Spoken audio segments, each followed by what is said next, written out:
جیسا کہ آپ نے دیکھا طلبا نے 40 ادعیات اور احادیث نبوی آپ کے سامنے پیش کیا. شاعر کہتے ہیں سوچئے رتبہ نبی کا سوچتے رہ جائیے, کیوں انہیں رب نے بلایا سوچتے رہ جائیے. وہ جو ان پر پھینکتی تھی روز کوڑا دیکھ کر, کیوں گئے گھر اس کے آقا سوچتے رہ جائیے. اٹھ گیا دستے دعا بادل برسنے آ گئے. اٹھ گیا دستے دعا بادل برسنے آ گئے. کیسا ہے اعجاز ان کا سوچتے رہ جائیے. کیسا ہے اعجاز ان کا سوچتے رہ جائیے. جانوروں کو بھی نہ دو تکلیف یہ کہتے تھے وہ. جانوروں کو بھی نہ دو تکلیف یہ کہتے تھے وہ.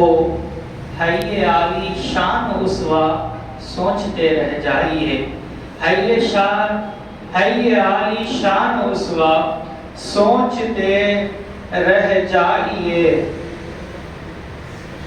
آیت قرآن میں یہ ان کے رضا کی بات ہے. آیت قرآن میں یہ ان کی رضا کی بات ہے. ہو گیا تبدیل قبلہ سوچتے رہ جائیے. ہو گیا تبدیل قبلہ سوچتے رہ جائیے. چوم کر پائے نبی ذرے ہمالا ہو گئے. چوم کر پائے نبی ذرے ہمالا ہو گئے. سر کا پھر کیا ہوگا جلوہ سوچتے رہ جائیے. سر کا پھر کیا ہوگا جلوہ سوچتے رہ جائیے. رات کی تاریکیوں میں رحمت عالم نے کیوں, رات کی تاریکیوں میں رحمت عالم نے کیوں آنسو اپنے سجدے میں بہایا سوچتے رہ جائیے. اشک کیوں سجدے میں بہایا سوچتے رہ جائیے. بھوک میں مہتاب ایک پتھر رسول اللہ نے. شان یہ ہے آیت قرآن میں یہ ان کی رضا کی بات ہے.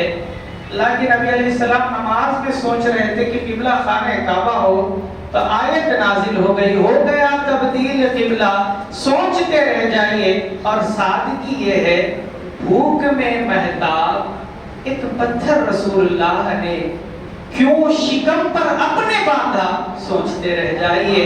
کیوں شکم پر اپنے باندھا سوچتے رہ جائیے. سوچئے رتبہ نبی کا سوچتے رہ جائیے. اب آئیے اس کاروائی کو میں آگے بڑھاتے ہوئے مکالمے کے لیے سوال و جواب کے لیے محمد معیز اور ابو ذر دو طلباء کو دعوت دیتا ہوں. وہ آئے اپنا مظاہرہ پیش کرنے کی سعادت حاصل فرمائیں.